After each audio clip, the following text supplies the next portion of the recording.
Olá, começa agora mais uma edição do podcast do ABGD News e hoje eu recebo João Pedro Neves, ele que é CEO da Rizek Energia e também conselheiro da ABGD.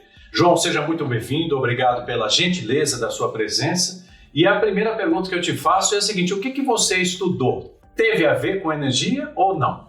Como é que foi esse seu caminho nessa área que é tão importante? Muito obrigado mais uma vez. Bom dia, obrigado aí pelo convite. O que eu estudei bastante coisa. Eu fiz administração, depois eu fiz contabilidade, aí depois eu fiz algumas pós-graduações, fiz pós-graduação de gestão empresarial na FIA, né, da USP, depois eu fui fazer especialização na Itália, depois eu fui fazer mais uma especialização nos Estados Unidos, em Chicago, depois eu fui fazer uma imersão na China e foi isso. Mas nada disso tinha a ver com energia, não. Tinha muito mais a ver com questão de gestão de empresas e de gestão de empresas de cenários de muito estresse, em cenários de muitas dificuldades. O que é mais ou menos o Brasil, basicamente. Ô João, me conta um pouquinho onde você nasceu, como é que foi a tua trajetória da juventude até esse momento do início da vida adulta, quando a gente começa a entender que somos nós que temos que cuidar do nosso próprio nariz. Eu nasci em Porto Velho, Rondônia, aí logo muito pequeno fui morar em Aracaju, Sergipe, morei lá durante bastante tempo e depois fui para Brasília, fiquei pouco tempo em Brasília e aí vim morar em São Paulo. Aí aqui em São Paulo fui estudar, fiz o segundo grau aqui, fiz Escola Técnica Federal, acho que chama IFES, Cefet, IFES, alguma coisa do gênero. E aí depois comecei a estudar. E aí comecei a trabalhar bem cedo, dava aula de tênis, comecei dando aula de tênis, depois... E como é que foi isso? Me conta, você jogava tênis, alguém na tua família? Eu jogava tênis, só que o que aconteceu é o seguinte, eu gastava muito, como eu competia, quebrava muito as cordas e gastava muito meu tênis. E o tênis era meio caro naquela época lá pra mim. E aí o jeito de eu poder financiar aquilo foi eu começar a jogar para não ficar pedindo dinheiro muito dos meus pais, basicamente. Você era um bom tenista? Não. Eu era um bom professor, mas não era um bom tenista, não. Mas me divertia, era bom. Você tem boas lembranças dessa época? Sim, bastante. Essa foi a época que eu estava em Brasília, inclusive. E aí depois, como é que foram essas mudanças? A tua família que precisou mudar, é isso? Sim. Minha mãe mudava bastante. Ela é servidora federal, envolvida com outras coisas aí, então ela mudava bastante. E, enfim, aí depois eu já comecei, aí que eu comecei muito cedo eu fui pro Chile, fiz uma parte da faculdade no Chile, e aí muito cedo eu comecei a trabalhar no mercado de energia, acho que lá pelos anos 2002, 2001, que era quando estava tendo aquele escândalo lá da Sarbanes-Oxley, que era a questão da Enron e da WorldCom. Então eu comecei trabalhando na Duke Energy, né, que no final foi uma das empresas que pegou uma boa parte dos ativos da Enron aqui no Brasil. E como é que você chegou até a empresa? Eu fiz uma entrevista de estágio, e aí comecei lá como estagiário, aí depois virei analista pleno. Aí depois quando eu saí, depois da Duke, aí eu fui para o mercado de telecom. Aí, acho que 4 anos depois, eu fui para Claro. Aí eu fui trabalhar na Claro pela primeira vez. Aí fiquei lá na Claro um tempo, que era a época que ele estava lançando o 3G, né? Nessa época eu trabalhava muito com essa questão de business plan, ou seja, análise de investimento e controle de investimento. E aí eu voltei, nessa época eu tinha colocado na minha cabeça que eu queria ir morar fora do Brasil. E meu filho estava pequeno, tinha terminado de nascer, tinha, sei lá, 2 anos. E eu falei, vou educar ele fora do Brasil. Aí uma outra empresa americana também, tipo Duke, que chamava AES, que era dona da Metropol. Sim, tudo. Então aí eu fui para a AES. Aí lá na AES eu estava mais focado nessas questões de tratar planejamento financeiro e o que era esse reporte para Arlington, né, lá em Washington. E aí fiquei lá trabalhando um tempo para poder, energia é um negócio que sempre me interessou bastante, desde a época da Duke. Fiquei trabalhando lá um tempo, a gente começou, eu trabalhava muito na parte de geração, né, a questão da STP, e a gente começou a modelar algumas coisas de eólica, que era bem o comecinho da eólica, ainda não tinha nem Proinfra, ia começar o Proinfra. E aí só que eu estava focado em ir para Arlington, né? Essa era a questão que eu tinha que fazer. Então, eu fui algumas vezes para Arlington, recebi a proposta para ir para lá, fui com a minha esposa, falei, pô, vou morar aqui, veja onde é que é, tudo mais. Até esse momento você tinha um filho? Tinha um filho. Um filho. E aí o que aconteceu? E aí tem um trem lá que é o Amtrak. Você sai de Washington DC, desce na Madison Square Garden. No final eu vou fazer esse passeio com a Fernanda, me conheço com a Fernanda. Que aí, não vai ter jeito, não vai desistir jamais disso aqui. Aí no final ela foi lá, olhou, e viu que era um país diferente, né? A organização da cidade e tal. Aí no final eu falei, bom, então agora vamos pra Nova York. Mas como a gente vai? Não, já comprei aqui os bilhetes, tudo. Aí descemos lá e falou, nossa, mas são 45 minutos. Falei, 45 minutos de Manhattan. E aí tava tudo certo, só que aí a vida cheia de surpresas, aí veio a crise do subprime. Sim, é verdade. Aí na crise do subprime lá nos Estados Unidos, o mercado financeiro foi uma coisa horrorosa. E aí cancelou-se a vaga. E aí como é que foi esse momento, João? Foi tranquilo, acho que aí, porque, enfim, era uma coisa bastante conversada e eu também sabia que a crise era muito, muito forte, não tinha o que fazer. Então, eles me ofereceram para ir para Singapura, ou para o Chile, ou para Panamá ou Irlanda, na época. Né? Aí o melhor lugar era Singapura, aí fui lá, vi Singapura e tal. Aí quando poxa, acho que eu vou tentar lá em Singapura e tudo. Aí minha esposa estava grávida da minha segunda filha, que é a Manu. Aí, poxa, não, vamos ver, fomos conversar com as famílias, tudo. Aí um belo dia, chegando na janta lá, tá minha sogra e minha mãe, falaram, olha, tem problema aí grave.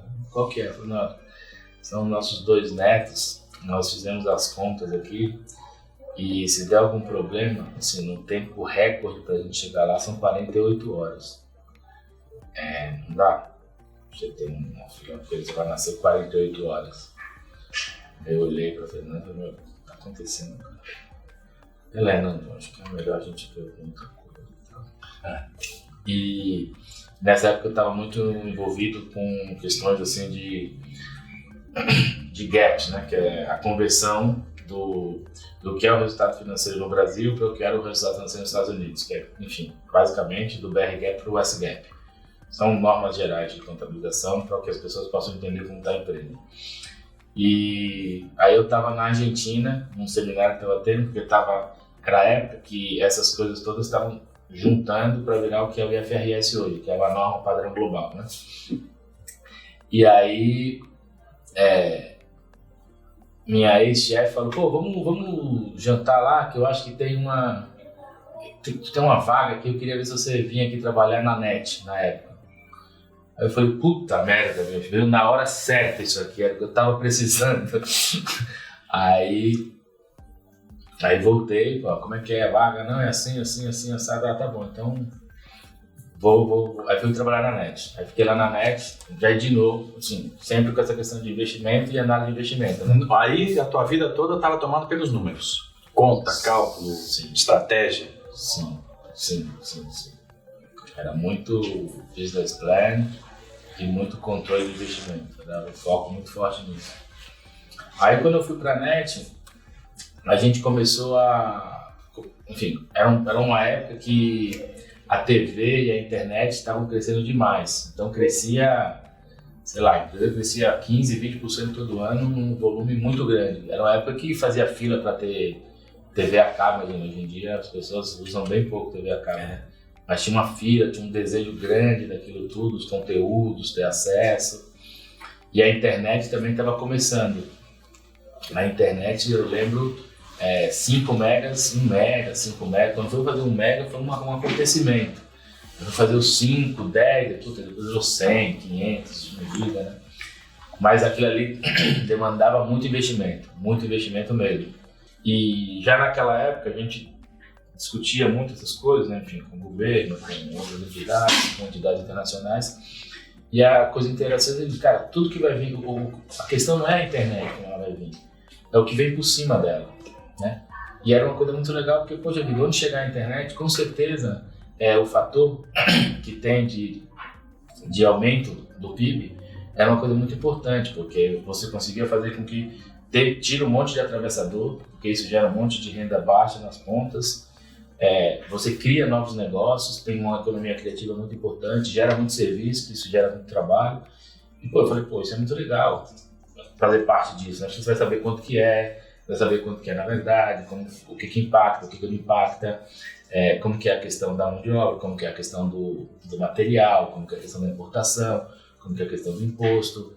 E é um capital intensivo, então a infraestrutura não vai ser muita coisa diferente. E várias coisas vão se sobrepondo a isso, né? Então, por exemplo, tem a questão do poste, tem a questão do direito de passagem, tem várias questões interessantes. Então, conversei lá com a minha família, claro, naturalmente, e falei, isso aqui é uma coisa interessante, isso aí vai me deixar bem. Então, aí, depois disso, aí eu comecei a ter mais responsabilidades lá. E aí foi quando comecei aí foi expandindo.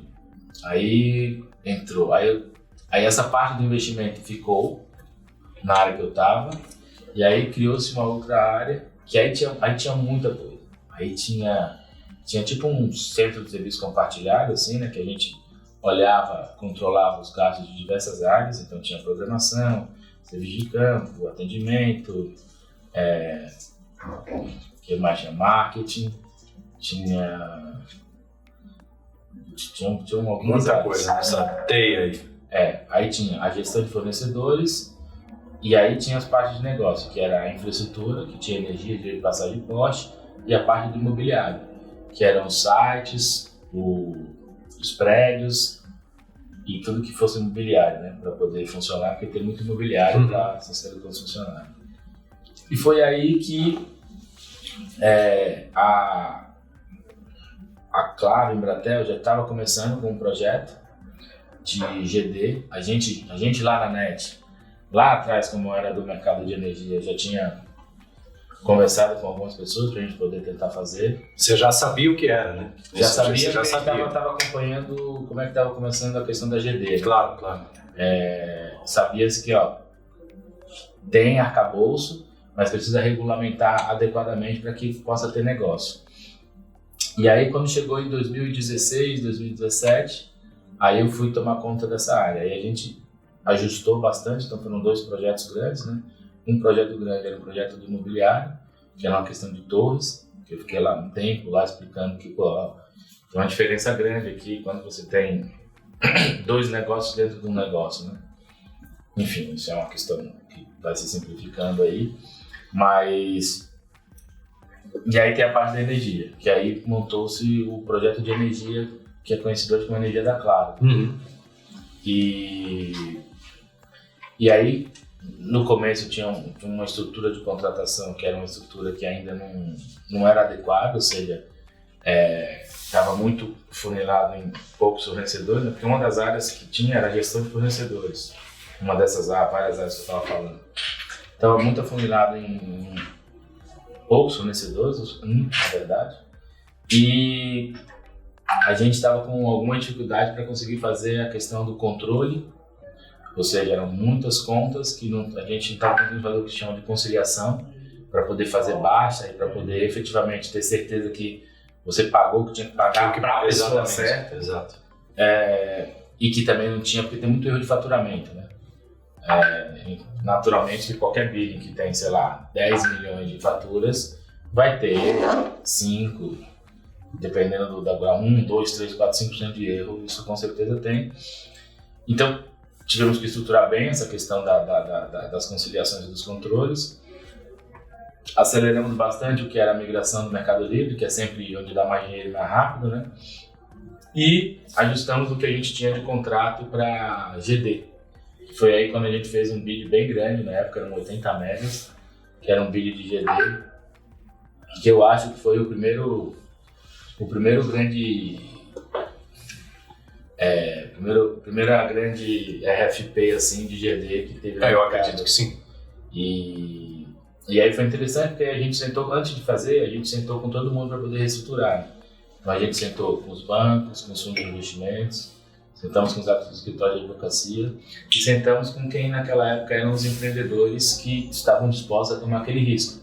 Porque factualmente era um risco, claro, um contrato que o cara tinha que garantir pelo menos 5% de desconto. E aí a gente foi conseguindo, e isso foi uma coisa boa de ter a parte imobiliária, porque ficava mais fácil de poder conversar com que era a empresa grande, né? Porque o que acontece?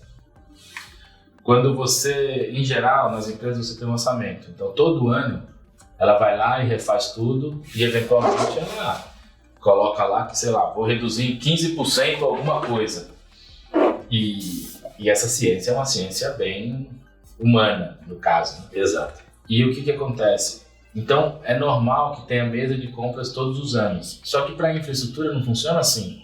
Não dá para você construir uma estrada e todo ano você repensar a estrada. Né? Não dá para você criar uma usina de energia e todo ano você querer discutir a usina de energia. Porque aquilo ali não funciona assim, né? Aquilo não vai se pagar. Não é esse o modelo, principalmente quando você faz isso para um cliente só. Enfim, e aí, o que aconteceu? Sentamos, falamos, ó, isso aqui a gente consegue fazer, isso aqui a gente não consegue fazer.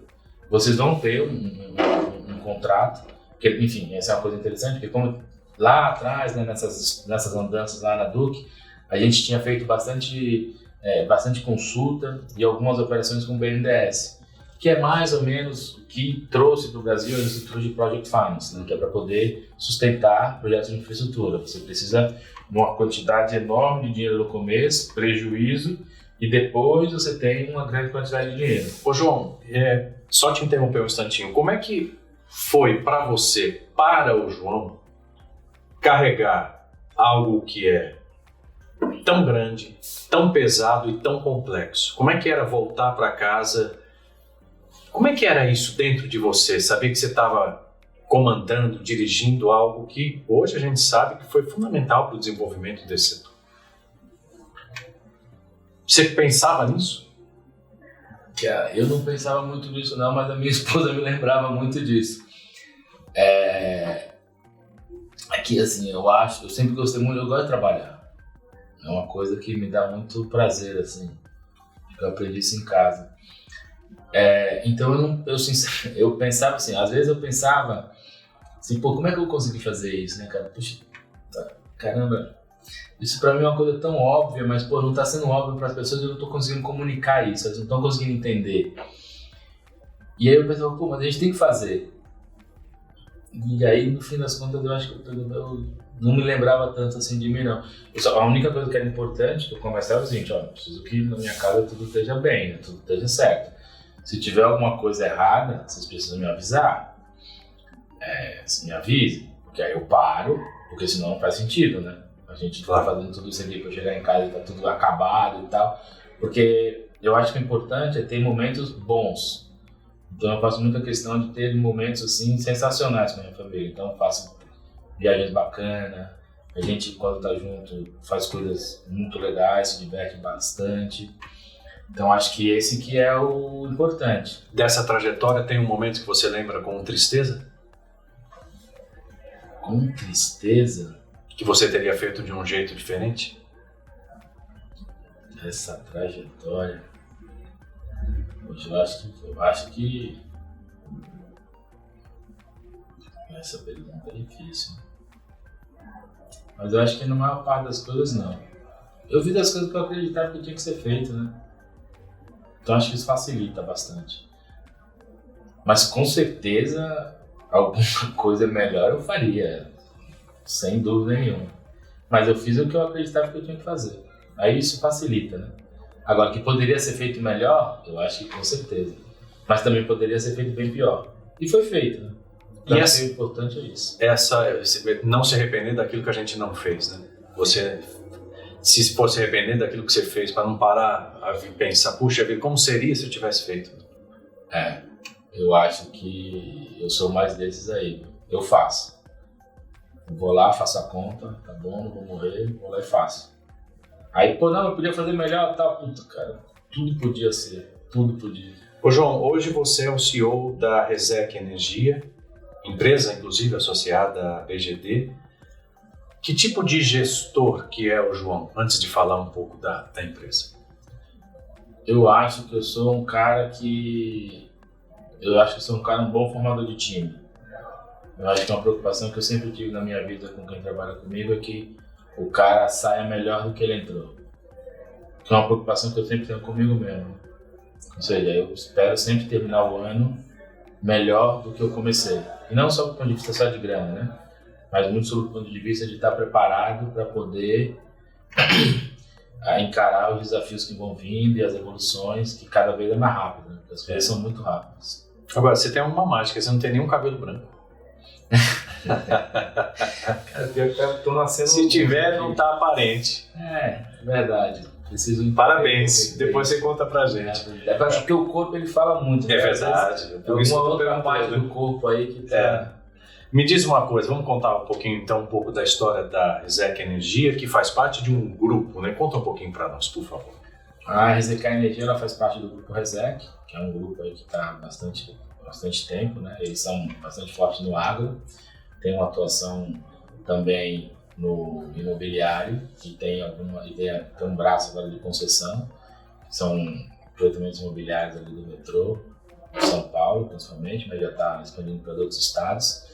E tem uma operação também de mídia no metrô. Nessa parte do agro, eles têm fazendas, tanto arrendando, quanto com gado, e quanto com tecnologia aí para fertilização, né, do gado. E também com uma empresa de tecnologia para poder conectar o agro, que chama Sol, que é uma parceria aí com a Claro e com a John Deere, para poder conectar as fazendas e levar tudo que é isso de automação e de deixar mais produtivo essas regiões que eles não têm acesso à internet, né? Então as máquinas são muito modernas, eles também têm uma concessão da John Deere na parte ali de cima do Mato Grosso. Então eles têm, quando eles olham as máquinas que têm, sei lá, 60, 90 devices que podem estar passando online as coisas, não tem a conectividade para poder gerar essa produtividade. Então, foi criada a Sol para poder acelerar tudo isso, com um canal de vendas potentes, com a solução com banda e tudo mais também potente para poder derivar nas próximas coisas que vem em cima disso, né? Que é a mesma coisa da internet lá de trás. Sim, claro. Quando você chega e conecta, a derivada daquilo é muito maior do que aquilo mesmo. Então, eu acho que é um movimento interessante, que o agro vai começar a ter, muito embora o Brasil seja um dos mais produtivos do mundo, ele vai começar a exigir cada vez mais tecnologia, mais produtividade, mais rastreabilidade, né, para saber, eu estou comprando isso, vai estar vindo de onde. Então, essa é uma coisa bastante interessante que tem lá também no grupo, que é a Sol. E tem o braço da Resec Energia, que é esse braço de energia, que começou lá em 2017. Ele, na verdade, é a junção de um spin-off que era Aqui Associados, que era uma consultoria aí muito focada nessa questão da sustentabilidade, muito no começo aqui no Brasil. Boa parte das pessoas do mercado de crédito de carbono hoje são bastante conhecidos deles, são 3 sócios que vieram dessa origem. E quando foi em 2017, 2018, aí o grupo Resec entrou. Eles entraram, compraram uma participação e começaram a investir nisso, que era a oportunidade que tinha, que era a questão da GD, né? Então tinha a questão da geração distribuída, eles começaram a empacotar um modelo de geração distribuída, que é o remoto, focado em clientes AAA, e foi no começo ali relativamente bem sucedido. E aí eu vim para a Resec Energia em 2019, né? Em junho de 2019.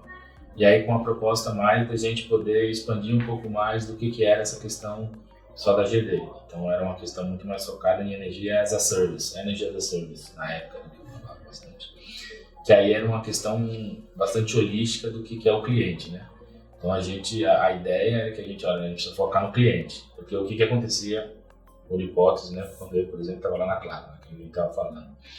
Eu estava ali e eu tinha entre 8 e 10 fornecedores que orbitavam ali ao redor. E o que acontece? Cada um deles tinha um interesse diferente. Então o cara do Mercado Livre tinha um interesse, o cara do GD tinha um interesse, o cara da auditoria de conta tinha outro interesse, o cara do back-office tinha outro interesse. Então eram questões ali, só que não tinha ninguém para gerar um dashboard e falar assim, cara, no net, o que é o mais importante fazer quando eu for olhar essa questão da gestão? Porque eu preciso priorizar, não consigo fazer tudo, né? Na linha que você falou, podia fazer alguma coisa melhor? Podia, mas foi o que eu consegui fazer. Eu não vou conseguir fazer tudo. Se você tentar fazer tudo, você não vai fazer nada. Isso acontece muito, mais do que a gente imagina. E aí eu falei, porque a gente tem que concentrar nisso. Então nós temos que ter todas as partes da cadeia que são importantes para isso. Então nós temos que ter a geração? Temos. Nós temos que ter a comercialização? Também temos. Nós temos que ter a questão da eficiência energética? Também temos. Nós temos que ter a tecnologia para poder digitalizar o que é esse back-office, essas consolidações? Também temos. Então, enfim, conversei bastante com sócios, conversei também bastante com o grupo Razek. Eles acharam que essa era uma estratégia interessante, que a gente ia conseguir fazer isso. Eu já tinha uma visão de que, como tudo na vida, né, como foi a TV, como foi a internet e tal, você começa numa camada ali, que é esse AAA, mas depois você vai descendo, né? Você vai chegando no PME e, em breve, nas pessoas físicas, com certeza. Então, isso é um movimento inexorável do mercado. Só que, como todo movimento, ele tem fricções no meio dele, né? Então, poxa vida, tem gente preparada para poder fazer isso? Não tem. Mas por que não tem? Não tem porque o mercado não existia. Então, poxa vida, o cara é super experiente, só que ele tem 5 anos. Ah, não, mas ele está lá desde o começo. Não, com certeza. Só que o que acontece é o seguinte, as regras do começo não vão ser as regras do próximo ano. Ah, mas isso e aquilo, tá, não. Isso faz parte, né? Isso faz parte, ou seja, nessa questão da evolução das coisas, e aí eu sempre faço muito paralelo com o que foi o mercado de telecomunicação lá atrás. Sim. Começa porque o que acontece que é o legal? É o seguinte, no Brasil tem uma questão de empreendedor muito grande, né? Então todo mundo corre, puta, aquilo ali tá maravilhoso, tá dando dinheiro, tá, vamos vender, todo mundo quer comprar e tal, coisa. Não, eu tenho um amigo, porque eu tenho um conhecido, porque eu tenho não sei o que, tarará, as questões nossas, né, culturais. Aí todo mundo começa a fazer, só que ninguém começa a pensar. Eles fazem porque, poxa vida, você pega um momento ali da GD, porra, bicho, as grandes empresas de engenharia todas quebrando, um monte de engenheiro na rua. O cara com um CREA, porra, bicho, faça um teto aqui, com esse teto aqui que eu faço eu tiro 10, 15, 20 mil, até mais, né? Meu, tá maravilha, minha família tá comendo, tá todo mundo bem e tal. Pô, só a Aldebrecht tinha 180 mil funcionários. A Aldebrecht tem 10, 12 mil funcionários. Cara, onde estão os outros 170 mil pessoas que não são 170 mil, são 170 mil vezes 4, são 170 mil famílias. Exato. Os caras se viraram. Uma boa parte deles, pelo menos os que eu conheço, foram fazer isso. Cara, isso aconteceu também lá atrás. Antigamente era sensacional você conseguir vender celular, você ser um agente autorizado. Era uma loucura. Puto, o cara que era agente autorizado, você viu como ele se deu bem e tal. Sabe o que acontece nesse caminho todo?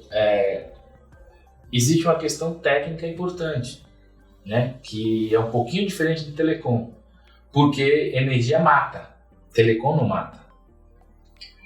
Então, você começa a ter que fazer uma reflexão importante sobre tudo isso, né? Para onde é que a gente vai? Será que esse negócio de todo mundo correr para lá, sem ter uma parametrização, sem ter uma profissionalização, sem ter questões importantes ali de até mesmo de certificação, será que isso não vai gerar um problema muito grande? Invariavelmente gera. Isso é o normal, isso é como as coisas vão acontecendo. Só que aí depois desse grande problema, gera também uma grande solução. E aí o mercado está aberto. Por quê? Porque os clientes estão vindo. Porque eles vão vir. É impossível você perguntar para alguém e falar o seguinte, cara, vamos fazer o seguinte, você quer 10% de desconto na tua energia? O cara fala não. Muito difícil. Esse caminho... E aí se o cara tiver alguma dificuldade, você conversa com ele e fala o seguinte, cara, vamos fazer o seguinte, vamos fazer mais fácil. Você não precisa saber quanto que é a tua conta de energia, não. Uma conta tua, do ano eu pago. Pode ser assim? Cara, pô, óbvio, o que eu tenho que fazer? Nada. João, reta final do podcast. Esse assunto vai ficar para outro podcast. Você já está convidado, porque vale muito a pena a gente falar de gestão. Lá de quando nasce a energia até a ponta, quando o consumidor vai acender a lâmpada em casa. E para fechar, eu queria que você deixasse uma mensagem. Acho que depois de tudo que você falou da tua experiência, que é tão rica, tão complexa e tão importante, o que você diria para quem está começando nessa área que envolve números, que envolve o desafio da energia, gestão de crise, essa coisa que é tão, repito, complexa? Deixe uma mensagem para nós e obrigado demais pela sua participação. Maravilha. Eu acho que a mensagem que eu deixaria é que seja bastante resiliente. Seja muito resiliente e saiba bastante o que você quer, né? Tenha um propósito interessante. Que se você não tiver um propósito interessante, você não vai conseguir ser resiliente. Eu acho que era isso que eu deixaria aí de mensagem. E acho, sim, que sobre o ponto de vista da liberalização do mercado de energia, a gente está só começando. Nós estamos aí em 1 milhão, 1,5 milhão de 90 milhões. Então, existe um oceano azul pela frente. Se preparem, porque esse é um bom lugar para estar nos próximos anos. Para a gente fechar, você precisa falar da tua mulher e das tuas... São duas filhas, né? Um filho e uma filha. Um casal. Então manda um beijo para eles, senão depois vai ter dor de cabeça para mim também. Mas o âncora não falou meu nome, não disse o nome dos meus filhos. Por favor. Mandar um beijo para Fernanda, para o Thiago, para a Manuela, que são quem me aguentam lá, de verdade. Exato. E obrigado, João. Valeu. Felicidades. Obrigado. E obrigado a você que nos acompanhou até agora no podcast do ABGD News e até a próxima edição. Tudo de bom e até lá.